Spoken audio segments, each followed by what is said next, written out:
Welcome to the Crafty Mini. Now in this one I'm going to show you how long it actually takes me to paint a miniature, and it'll be for the ones that you see there on screen. So I'm going to be doing a BoltAction British Airbourne. I've got a German force and I'm working on this British force, so I've used the starter set, made a couple of the miniatures.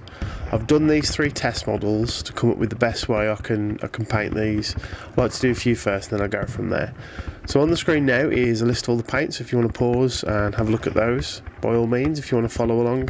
And from here we'll go on and you'll see the entirety of the paint process with no edits. Right, so the miniature's been glued together, based. I've got a bit of wall filler on the actual base itself. That's the white sort of thing you can see underneath his feet. That should give it a bit of texture for a basing video, which I'll be doing later on. And starting off with that every miniatures get a spray base coated with English uniform, and then I'll go from there. So the first colour is going to be the flat brown. So for this I'm going to paint out all of the trousers, and then I'll start the camo pattern on the actual overcoat itself. So little dibs of brown, being pretty irregular. Try not to make the splodges a bit too big. A good rule of thumb is no bigger than the hand of the model on the actual miniature itself, because otherwise it starts looking too busy. And I'm just dotting them around randomly on the miniature. A couple of things that I like to look for when I'm doing this, any camo patterns, is if there's a seam on the miniature, try not to have 2 blocks of the colour matching over it, because obviously the fabric would have been cut. It's just a little thing to look for. Now one slight caveat to this is obviously this won't be exactly 100% accurate to what the guys wore, but as an army they stand out from the table and you can tell that they are the Red Devils. So just going around now and getting the flat brown onto the miniature.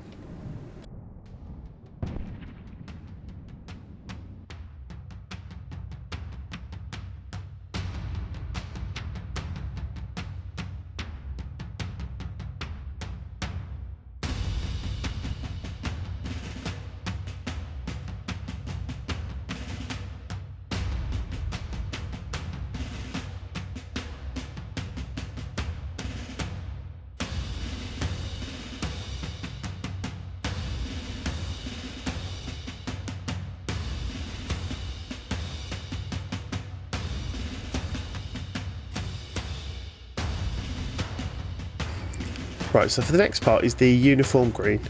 Now with this, where I've put those brown spots of camo on the jerkin, I'm going to go over slightly and into the English uniform area, as you can see here, just picking out little bits, and this just breaks it up and makes that camo pop a little bit more. And don't worry at this point that it's too dark, because it's going to get dulled down a little bit. And just taking my time going in, and again following the same principles, so you don't want anything too big, and if there's a seam, try not to have the overlapping, because it'd be 2 different cuts of fabric.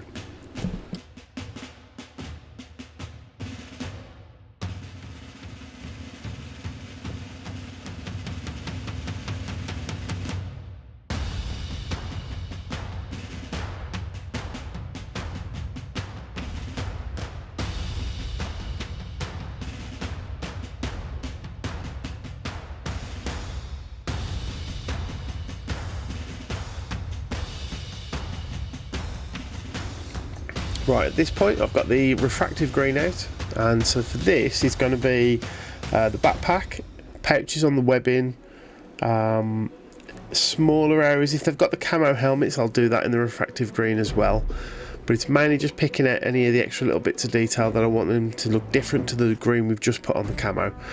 Also the gaiters around the bottom of the feet, I believe that's what they're called, or they were putties, but basically these little bits here are just above the boot. They get the refractive green as well, and just picking at those little areas.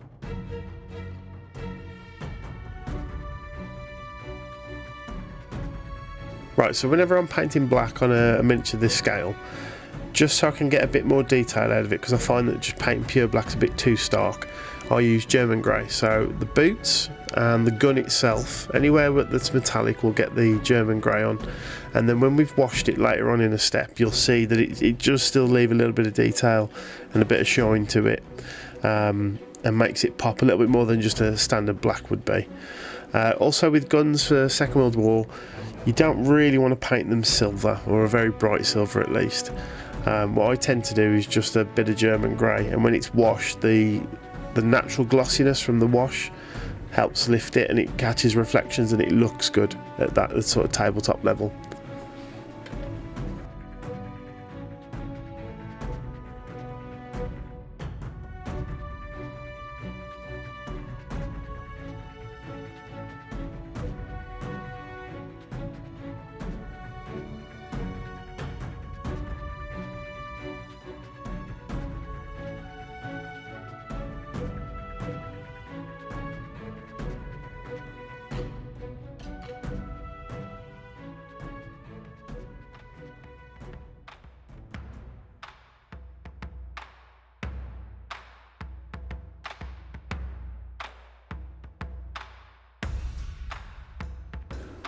And with these miniatures, you know, it's not going to be my best painting, but still want to take my time with it, make sure I get into all those little areas. I've just noticed the little folded up piece of fabric that's on the top of the backpack under the lid, so just going to go in with the uniform green on this one, again just to break it up and differentiate it from the refractive green that's on the actual backpack itself.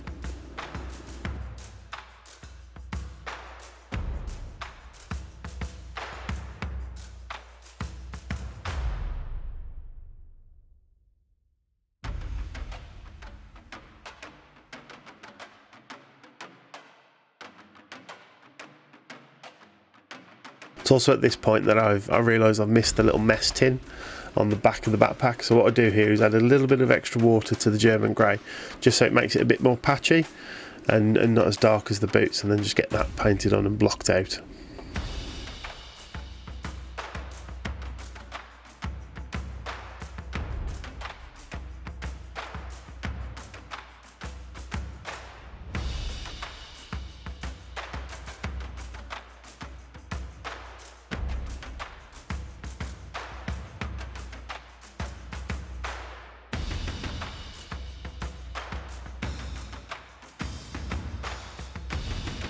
Now just off shot I've got some of the carmine red out onto the wet palette, and this is obviously for the beret. Now if they've got the helmet, which you'll see in some of the final shots at the end, I've just done the refractive green and then the uniform green as the little bits of leaves on there, and then go to the washing section, which we'll do later. But for this, really simple, bit of carmine red. What I find is with this paint in particular, I don't know whether it's just mine or it could be an actual product of the actual paint itself, but it goes on and then I have to sort of go around and do it again. It dries really quickly but doesn't seem to leave a particularly good coverage, so it'll get another coat later as well. And then just as a nice little extra bit, the band that goes around the head from the beret, I just use the German grey just to again pick it out, and it just leaves a nice stark line and contrast between the skin, which we'll be doing in a bit.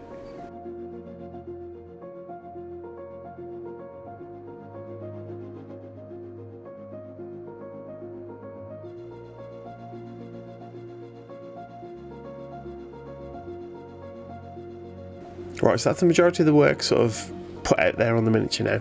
So this is the nice little cheat step that I like to do with any of my tabletop miniatures, so I can get them on the table and get them playing. So I get some Army Painter Strong Tone, water it down 2 to 1, paint shade to water, and then this is going to get put on the whole of the miniature. The only bits I'm going to miss are the skin, and that's it. Everything else is going to get this on in some form.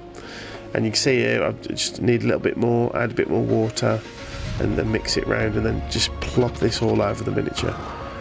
Yes, it leaves a shiny finish, which for the boots I don't mind, we're going to keep that, and for the gun as well, because it just gives that a little bit of edge highlight which breeds quite nicely at sort of tabletop level, but we'll go in and do some other bits later on.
And while that's drying, I've realised I missed the bandolier, the strap for the gun. So this is just going to get a little bit of refractive green, just to again break it up.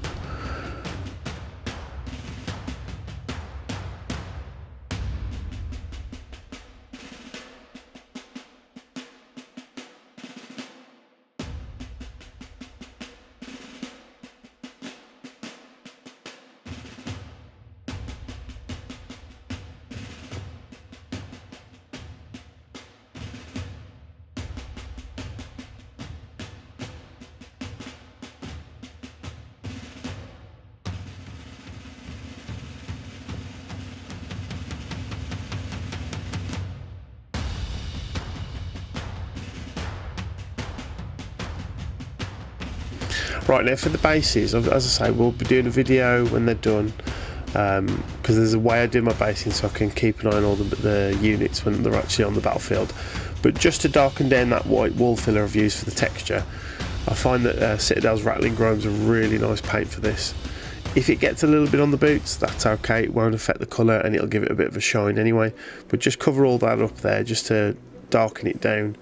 And it also helps when I'm looking at the miniature, seeing if do I need to edit it as any sort of like spot highlights or anything, just to make it brighten a little bit.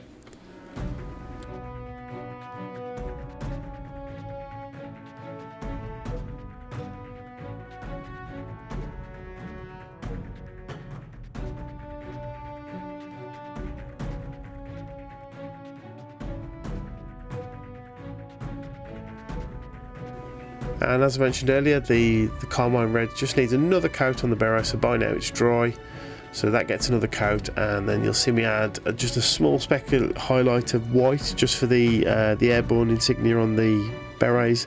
Now again, you can spend a load of time on these. The detail, while these are fantastic miniatures, there's not a massive amount of detail on small things like that, like the cap badges. And that white is just enough to read with the red, and it pops out at the gaming table, and that's all I'm looking for.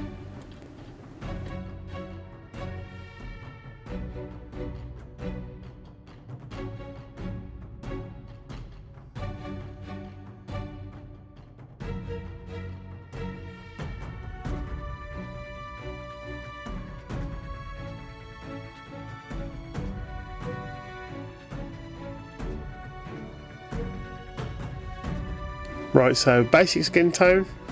So if you're doing Caucasian, this is a really easy way of doing it for your tabletop. So I'm just covering in here anything that needs doing. So the hands and the face and a little bit on the neck, and that's it. Really simple. Now obviously if you want to do different skin tones, different base colours to start with, but the process is still the same. I'd still use the same wash. Now a couple of the soldiers, because I've been reading the Market Garden book by Anthony Beaver. There was a couple of lads who fought there with Johnny Frost group on the bridge. Were Maori and New Zealanders and a couple of guys from the Commonwealth. So I'll be painting up a few of the soldiers in different skin tones as well, because I want to recreate that. And also because painting the basic skin tone such a light colour over that English uniform, it can be a bit patchy. So what I'll do is I'll do one hand, then the other, then the face, go back to the first hand, give it another little coat if it needs, and so on. And by the time because if you're using thinner paints, by the time you get round, they've all dried.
And once I'm happy with that base sort of coat, getting some Resin flesh shade and just cover those areas.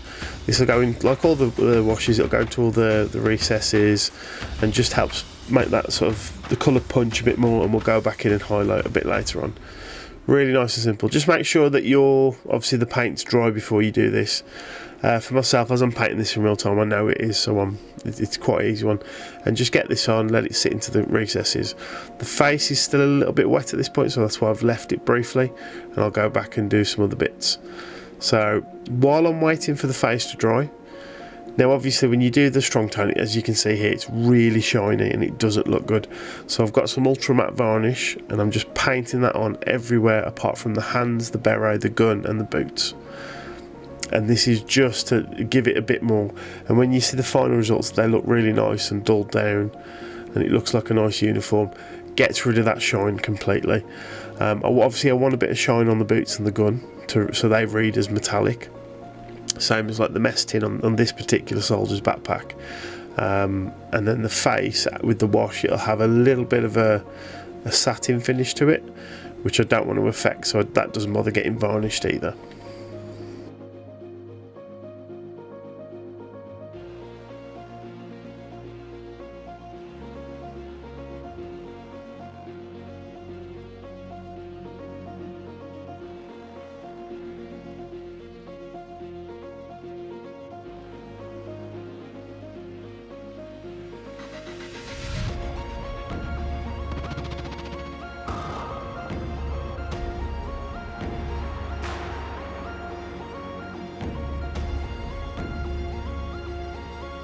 And there we go. So that's now, while all that varnish is drying, get the Resin flesh shade on the face just to pick out those details. Now if it's a miniature with facial hair, I will take time and pick that out. But also with the English khaki, the English uniform base coat, that's what the hair is going to be, and the Resin flesh shade will just variate that. And then on some of the other miniatures I might do different hair colours depending on how much is showing. But again, this is to get them tabletop ready, and so they're quick to play with and you can read what they are at a distance.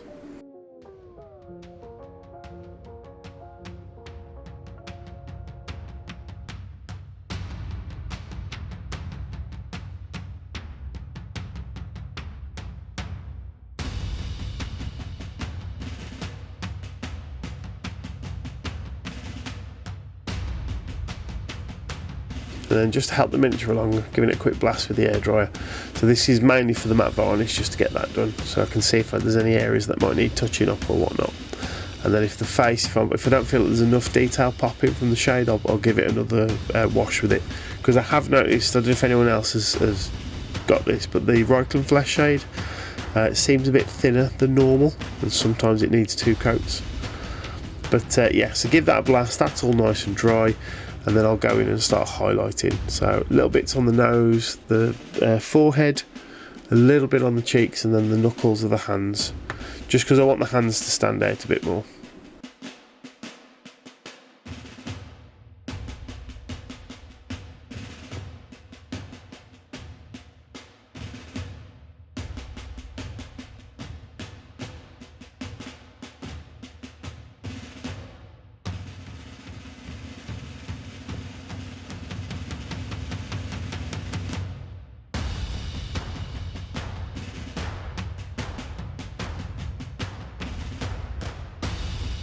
And that's it done. So it's took me about, I think it was just under 20 minutes to get him done.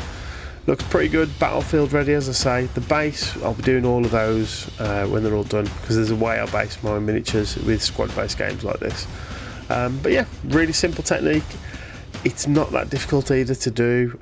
You just take your time with blocking out the colours, let the wash do all the hard stuff for you, and when they're all together individually they look a bit it's not the best paint job in the world, but when you've got a unit of them together like you'll see here, that's where they shine and they start looking like a cohesive military unit. But yeah, thanks very much for watching and we'll see you on the next one. Cheers.